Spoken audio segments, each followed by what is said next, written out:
Welcome back to the deep dive.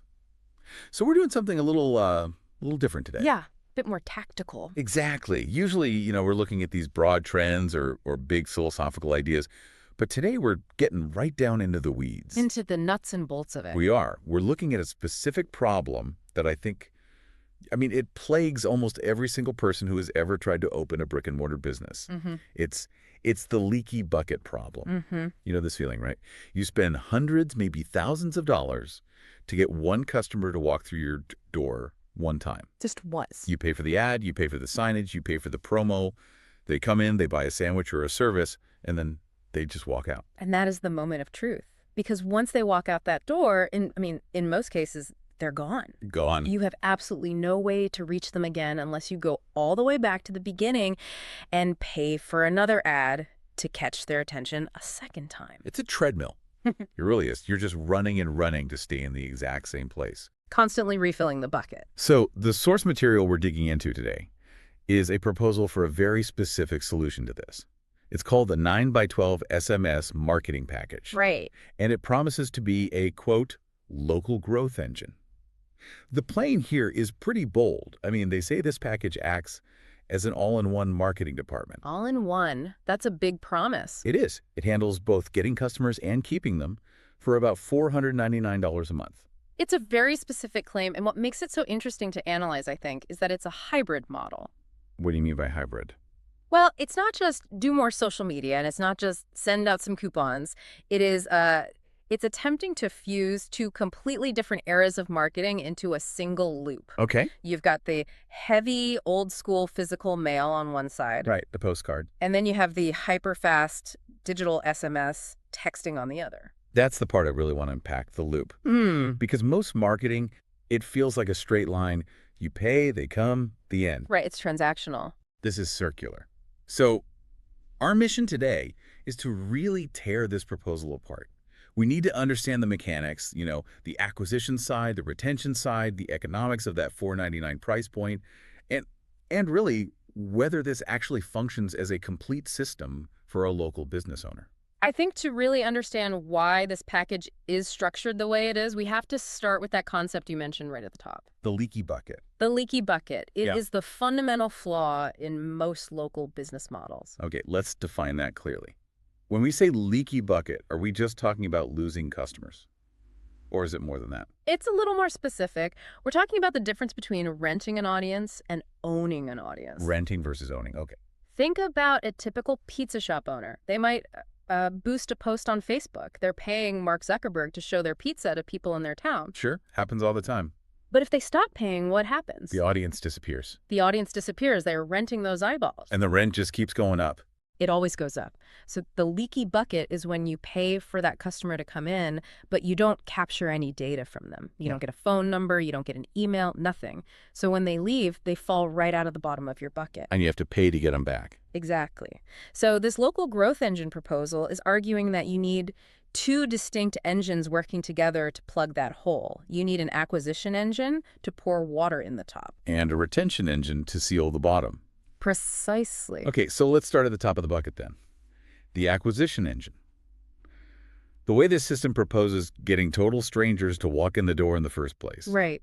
The centerpiece here is this thing they call the 9x12 Mega-Postcard.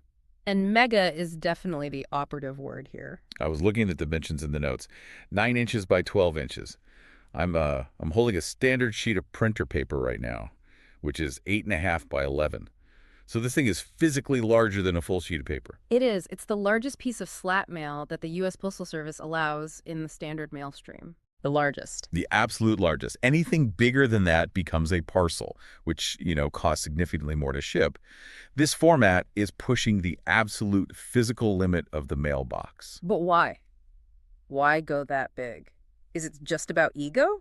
Or is there a strategy? Oh, it's pure strategy. It's about physics and psychology. The source material refers to a concept they call the mail shuffle. The mail shuffle? It's something we all do, probably without even thinking about it. You mean the walk from the mailbox to the trash can? That's the one, precisely.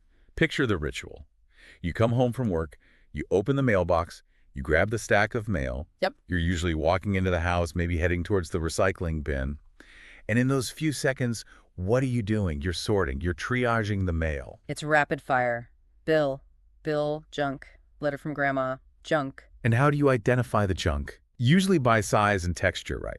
Standard number 10 envelopes are probably bills. Small, flimsy postcards are almost always generic ads. So your brain just filters them out as noise before you even really read them. Exactly. So the 9x12 card is designed specifically to break that filter. Oh. It disrupts the shuffle. Physically, it's a giant piece of stiff, glossy cardstock. You can't just fold it easily. It doesn't fit neatly in the stack with all the envelopes. It literally sticks out. It sticks out. The source material calls it a billboard hand-delivered to the kitchen table. That's a great image because eventually, you put the mail down on the counter, and because this thing is huge, it's probably going to be on the bottom of the stack, or it'll slide out. It commands actual real estate in your home. It does, and that is the very first battle of marketing. Yeah. Attention. If they don't see it, nothing else matters. Nothing. By maxing out the physical dimensions, you're using the physical world to force a moment of attention that a digital ad just can't replicate. Okay, but attention isn't enough. Right. I mean, I see plenty of billboards that I just ignore. It has to be relevant. It does. The sources mentioned a delivery method called EDDM. I've heard this acronym before, but can you break down what it actually means for a local business? Sure. EDDM stands for Every Door Direct Mail. It's a service offered by the USPS. The key distinction here is that you're not buying a mailing list of specific people. So I'm not saying send this to everyone named Steve who makes over $50,000 a year. No, not at all. That's traditional targeted direct mail, and it's very, very expensive because you're paying for the data and all that specialized sorting. EDDM is purely geographic. You are targeting a carrier route. You're essentially telling the post office, I want every single mailbox on this specific mailman's route to get this card. So it's a blanket strategy. You hit everyone. It's a saturation strategy. And for a local business, like a pizza place, a dry cleaner, a dentist, this is often much better than demographic targeting. Why is that? Because the #1 predictor of whether someone will use a local service is proximity. Right. I might fit the demographic profile for a fantastic pizza place all the way across town, but I'm not driving 20 minutes for a slice. I'm going to the place 5 minutes away. Exactly. So this package, it sends out 2,500 of these giant cards to the 2,500 households immediately surrounding the business. That's a hyperlocal. It locks in the neighborhood. It creates what they call local dominance. You aren't trying to be famous to the whole city. You are trying to be famous to the people who can actually walk or take a short drive to your store. Okay, so we have the size to get attention, and we have the targeting to ensure relevance. Now let's talk about what's actually on the card. The source material is very specific, that you can't just put your logo on this thing and say, we exist. Yeah, that's the classic trap of branding advertising. Small businesses often try to mimic Coke or Nike. Right. I just need to get my name out there. But Coke has millions of dollars to burn on brand awareness. A local business needs the cash register to ring today, not next month, not next year, today. So what does the 9x12 package recommend instead of just brand awareness? They rely on a strategy they call a hero offer. A hero offer. Okay, how is that different from just a regular coupon? Well, a coupon might be 10% off your next purchase. That's nice, but it requires the customer to do math, and it also requires them to spend money to save money. A hero offer is aggressive. It's designed to be a no-brainer. Give me an example from the case studies. What's a hero offer? Free large cheese pizza. Free garlic knots with no purchase necessary. Free oil change. Whoa, free? I can just hear the business owners listening to this having a panic attack. Giving away free products sounds like a great way to go broke really fast. It feels risky, I know, but you have to look at the math of customer acquisition costs. Oh, yeah. Remember, we're trying to fix the leaky bucket. If you spend $500 on Facebook ads to get one customer, that customer costs you $500. Right. But if you give away a pizza that costs you, say, $4 in food cost to make, you just acquired a customer for $4. That is a massive shift in perspective. You're not losing $4. You're buying the customer with the product. Correct. But, and this is the biggest but in the entire strategy, this only, and I mean only, works if you have a system to make sure that customer comes back. Because if you just give them a free pizza and they never return... You just lost $4. Yeah. End of story. And this brings us to the bridge.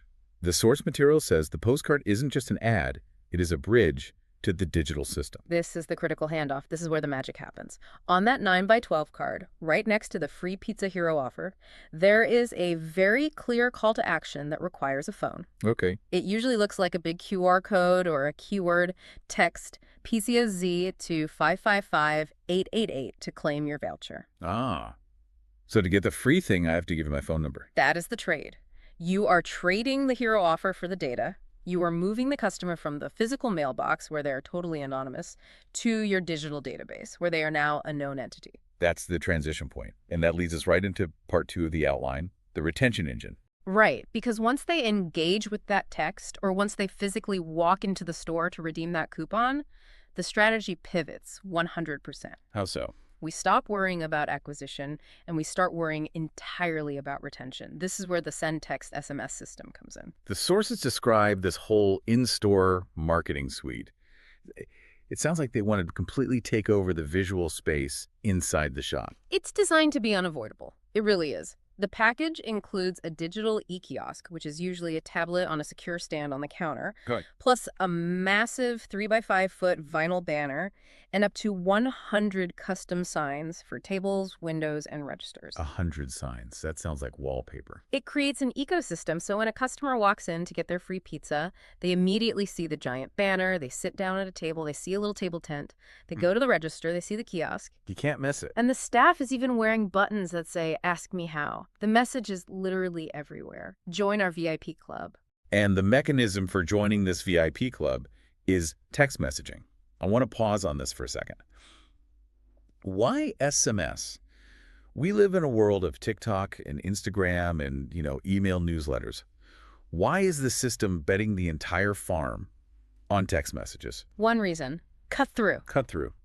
The stats on SMS are, they're just staggering compared to any other channel you can name. The source material cites a 98% open rate within 3 minutes of delivery. Wait, say that again? 98%. In 3 minutes. That is almost hard to believe. Think about your own behavior. If you get an email, a promotional email, do you open it immediately? No, I might not open it for days. Or, more likely, it goes straight into my promotions folder, and I literally never see it. Exactly. Email has kind of become the new junk mail. Open rates of 20% are considered excellent in that world. So 80% of your effort is just wasted from the jump. Wasted. And social media is even trickier because you're fighting the algorithms. That's the rent versus own thing you were talking about earlier. It is. If you post on your business's Facebook page, Facebook decides who sees it. Organic reach on Facebook is now down to something like, 2% or less? That's tiny. So you could have 1,000 followers, but only 20 people see your post about the lunch special. Unless, of course, you pay to boost it. Whereas with SMS, there is no algorithm. There's no spam filter blocking you. If you send a text to 1,000 phone numbers, 1,000 phones buzz. It is a direct, unmediated line right to the customer's brain. The source material uses this really provocative analogy for this. They call the SMS list an ATM machine. It's a bold claim, but let's play out the scenario. Imagine it's a rainy Tuesday. You own a restaurant. The dining room is completely empty. The worst. You're losing money every single minute because you still have to pay the cook and the lights and the rent. The zero revenue hour, it's painful. Right. In the old world, you just suffered through it. You just wait for the rain to stop. But if you have this system and you've built a list of, say, 500 local customers, you can walk over to the computer and send a blast. Rainy day flash sale, half-price appetizers until 7 p.m. tonight. Just show this text. And because 98% of people see that almost instantly. You get an immediate reaction. People are sitting at their desks. They're hungry. They don't want to cook dinner. You just solved their what's for dinner problem. So suddenly, 5, 10, 20 people walk through the door. Exactly. You literally pushed a button and generated revenue on demand. That is the ATM effect. That is incredibly powerful. But I also feel like it could be dangerous. If a business starts treating my phone like an ATM and just texts me every single day, I'm going to block them so fast. Absolutely. 100%. It's a high-trust channel. You cannot abuse it. So how do you prevent that? That's why the automation ecosystem part of this package is so important. It's not just about the business owner manually sending out blasts whenever they feel like it. It's about the background triggers. The set it and forget it stuff. Okay, let's walk through those. The sources list a few specific automations that come pre-programmed. The first one is called the bounce back. The bounce back is designed to do one thing: turn a first-time visitor into a second-time visitor. Okay. We know from data that the biggest drop-off in customers happens after that first visit. So this system sets a timer. 3 hours after a customer signs up at the kiosk, so they've likely just finished their meal and left, the system automatically sends them a text. What does it say? Something generic. No, it's specific. Something like, "Thanks so much for visiting. We hope you loved it. As a thank you, show this text on your next visit for a free dessert." Oh, that's smart. It hits them while the memory is still fresh, but the reward is for the next time. Precisely. It validates that the phone number is real, and it immediately plants the seed for the return trip. Okay, then there's the "we miss you" sequence. Mm. This sounds like a safety net for customers who fall off. It is. The software tracks the last time a specific phone number checked in at the kiosk. If a customer hasn't been back in, say, 30 days, the system notices. And it sends a text automatically. Automatically. "We haven't seen you in a while. Come back this week for 10% off." It's just a little nudge. Just a reminder. It's reactivation. And if they still don't come back, maybe at 60 days it sends a stronger offer. "We really miss you. Here's a free appetizer on us." It automates the entire process of winning back lost customers, which is something most business owners simply don't have the time to do manually. There's one more automation here that I think is really clever because it feeds back into the other side of the loop. The review generation. The review generation, yes. This connects the retention engine all the way back to the acquisition engine. It does. The system is set up to ask for a Google review, but, and this is the key part, only after a customer's second visit. Why wait for the second visit? Why not just ask everyone who signs up? Because you want to filter for your happy customers. If someone comes back a second time, they clearly like the product, they're a fan. Right, they voted with their wallet. So the text says something like, "So glad to see you back again. Would you mind taking 30 seconds to leave us a quick review on Google?" So you are systematically driving your biggest fans to Google, which boosts your star rating online, Which then helps complete strangers find you when they search for pizza near me. who then come in to redeem the offer on the postcard, join the VIP list, and the loop just starts all over again. It really is a machine, a self-perpetuating machine. The sources actually, they break down the revenue math on this, and they use some specific examples of what this looks like in real dollars and cents for a business. Yeah, the projections are pretty compelling. They estimate that by month 2, a typical small business could have about 120 signups. Now, 120 people doesn't sound like a huge crowd. It doesn't. But if the system drives just one extra visit per person from that list, and the average ticket for that business is $20. That's $2,400 in additional revenue per month. Right. And that's just in month 2. By month 3, maybe you're at 180 signups. Now you're looking at $3,600 in potential monthly impact. And the cost of the system is fixed at $4.99. It's fixed. So the ROI just scales up and up as the list grows bigger. And the sources mention the word-of-mouth factor. Repeat customers bring friends. That is the hidden multiplier. It's huge. When I get a text for "buy one, get one free pizza," I'm probably not eating 2 pizzas by myself. Hopefully not. I'm calling a friend, "Hey, let's go to Tony's tonight." I bring a new person in, they see the banner, they see the kiosk, they sign up. Now the list has grown organically without you even having to mail another postcard to that person. Okay, so the system sounds incredibly robust. Yeah. But now we have to talk about the price. The $4.99. The $4.99 a month. For a massive corporation, that's a rounding error. But for a local flower shop or a bakery, $500 is real money. It is. That's a car payment. That's a significant portion of rent in some places. It's a real line item. The source material uses an anchor technique to contextualize this price. They break down what it would cost if you, as a business owner, try to build this local growth engine yourself, piece by piece. A la carte. A la carte. I think it's worth walking through that math to see if the value proposition actually holds up. Okay, let's shop it out. If you wanted to replicate this package, you need to buy 4 distinct things. First, the acquisition. You need to print and mail 2,500 of those giant postcards. And postage isn't cheap. No, it is not. For a 9x12 flat, between the printing and the postage, you are conservatively looking at 50 to 70 cents per piece. Okay, so for 2,500 pieces, that's roughly $1,250 to $1,750 just for one mailing. Correct. Just to get the mail out the door one time. And that assumes you already have the design ready to go. Right. If you need to hire a professional graphic designer to create a hero offer that actually looks good and converts people, That's another $250 minimum. So we're already hovering around $1,500, maybe more. Easily. Now you need the retention hardware. You need the tablet for the kiosk. You need a secure stand so nobody walks off with it. You need the vinyl banner printed, the table tents. What's that going to run you? That's a one-time hardware cost of probably $300 to $400. Okay, so we're closing in on $2,000 for month one. And finally, the software itself. SenText is a premium platform. If you subscribe to it directly or used a competitor like Podium or Constant Contact, you're paying a monthly subscription fee plus data usage fees. Let's call it $150 to $200 a month. So if I were to DIY this whole thing, I'm spending over $2,000 in the first month, and the package is selling it for $499. The math is pretty undeniable. It's roughly 25% of the open market cost. How is that possible? I mean, is there a catch? Are they selling my customer data or something? No, nothing like that. The how is actually a very smart business model. It relies on what they call a co-op structure. Explain that. What's a co-op in this context? The 9x12 postcard. The business owner isn't the only one on it. It's a shared mailer. Ah, okay. So I'm sharing the advertising space. You are. The growth partner, the person selling this package, sells spots on that card to maybe 10 or 12 different local businesses. So the pizza shop is on one side, maybe a dentist is on the other, a landscaper is in the corner. It sounds kind of like those coupon packs, the Valpak envelopes that show up. It's similar in concept, but with two massive upgrades. First, the physical quality is much higher. It's a giant, heavy card, not a flimsy envelope full of loose paper. Right.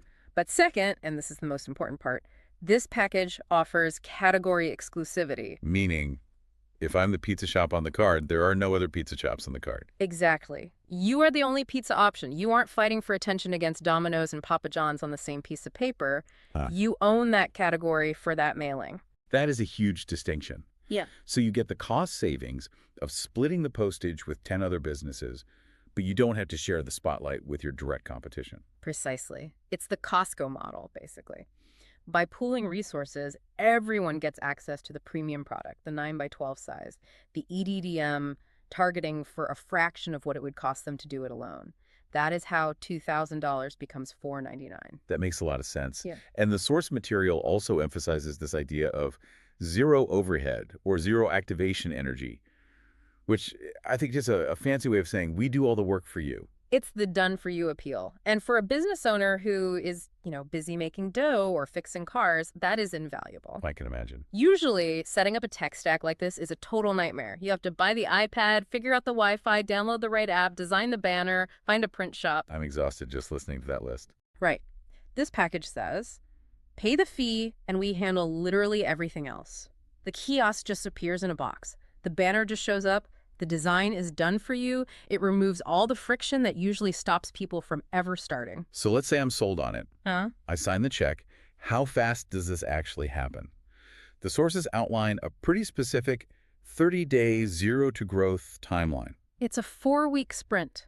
And the timing is designed to show momentum very quickly, which is crucial for keeping a new client happy and engaged. Okay, walk us through the weeks. Week 1. Week 1 is strategy and design. This is where the partner meets with the owner to pick that all-important hero offer. And this is often a negotiation, I'm guessing. It is. Yeah. The owner might want to do something safe, like buy one pizza, get a free soda. And the partner has to say, no, that's boring. That's not a hero. We need to stop the mail shuffle. Exactly. They help craft the irresistible offer.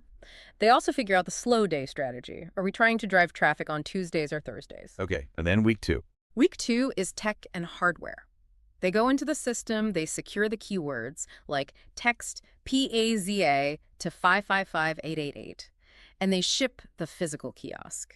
And notice something interesting here. The kiosk arrives before the mailer goes out. That's smart, so you can start capturing the phone numbers of people who are already walking into your store today. Exactly. You plug the existing leak immediately.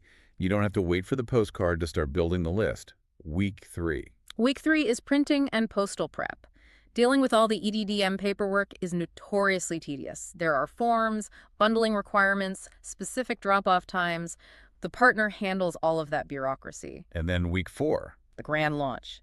The postcards hit those 2,500 mailboxes. Suddenly, the entire neighborhood sees your giant ad, and at the exact same time, your kiosk is live and working on the counter. The loop is officially closed. It sounds like a really well-oiled machine. But Yeah. I want to play devil's advocate here for a minute. Please do.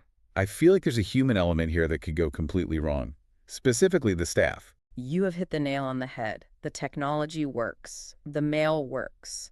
The weak link in any system like this is always the human being standing behind the counter. I'm picturing a 17-year-old cashier who is bored, scrolling on their phone, and barely making eye contact. If the entire system relies on that person to get signups, isn't that a huge risk? It is the single biggest point of failure. The sources are very, very transparent about this. They say the system fails if the staff doesn't push it. You can have a beautiful, glowing kiosk, but if the cashier ignores it, the customer will likely ignore it too. So how do they fix the teenager problem? Scripts and incentives. You can't just put the kiosk there and hope for the best. You have to train the staff what to say. The guide provides specific scripts by role. Okay, give me the cashier script. What do they say? It's the interruption technique. Before they ring up the order, the script is something like, "Hi, before I ring you up, are you a member of our VIP text club? You get a free drink just for joining today." It's simple, and it pauses the transaction and offers immediate, tangible value. Exactly. For a server at a table, it's a different approach. It's the insider secret approach. Ooh, I like that. By the way, if you guys want to hear about our secret menu items or get a heads up on our Bibogo nights, just tap your number in right there on the tablet. Secret menu. Mm-hmm. People love feeling like they're on the inside of something. They do. But even with a great script, the staff might not do it consistently. That's where the incentive comes in. Money.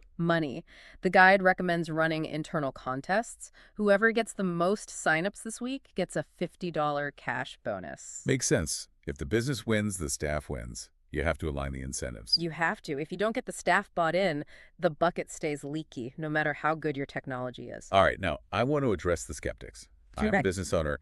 You pitch me this whole deal. I'm crossing my arms. I have some objections. Let's hear them. The first one is the most obvious. Direct mail is dead. Nobody looks at mail anymore. It's all digital. I hear that all the time, and I usually ask them for this. When was the last time you deleted an email without opening it? About 10 minutes ago, I probably deleted 5 of them. And when was the last time you threw away a package from Amazon without opening it first? Never. Of course not. The 9x12 card sits somewhere on the spectrum between a junk email and an Amazon package. It has physical weight. It occupies space in your reality. That's a great point. Digital ads are ghosts. They flicker on a screen and they vanish. Mail is matter, and it is much harder to ignore matter than it is to ignore light. That is a deep way to put it, but it's true. The tactile nature of it forces an interaction. Okay, objection number 2. Yeah? I use social media for free. Why should I pay you $4.99 a month? The classic "my nephew does my Instagram" argument. Right. I can post for free whenever I want. The counter to that is one concept: algorithm risk. We mentioned this earlier. You don't own your Facebook followers. You don't own your Instagram followers. If your account gets hacked or banned, or if the algorithm changes overnight, which it does constantly, your business becomes invisible. You are building your house on rented land. Exactly. This system is about pouring your own foundation. You own the phone numbers. Nobody can take that list away from you. It is a tangible asset on your business's balance sheet. Okay, last objection. Number 3. It's too much work. I'm busy. I don't have time to manage a whole marketing system. That is why the managed service aspect is the closer. The entire pitch is, you focus on making the pizza, I'll focus on handling the marketing. So you're not buying a tool that you have to learn how to use. You're buying a result. You're buying a partner who executes for you. Speaking of execution, how do we prove it's actually working? The sources talk about moving from being a vendor to being a partner. That implies a level of accountability. It does. This is all about reporting. If you just take $4.99 a month from someone and never show them results, you're going to get fired, and you should. The package includes a monthly results report. And what are the metrics that matter here? I'm assuming the business owner doesn't care about brand impressions or engagement rate. No, absolutely not. They care about 3 things. Number 1, total households reached, which is always 2,500. Number 2, new SMS subscribers added to the list. And number 3, the most important one, Redemption rates. The redemption rate, that's the money metric. That is the money metric. We sent this text offer for a free appetizer, and 43 people came in and showed their phone to redeem it. That is undeniable ROI. It's the difference between brand awareness, which is kind of fluffy and hard to measure. And direct response, which is cash in the register. It connects all the dots. You can literally trace the dollar from the mailbox to the kiosk to the text message all the way to the cash register. It makes the invisible visible. And that visualization, that growth loop we talked about, is what makes this package so compelling as a true all-in-one system.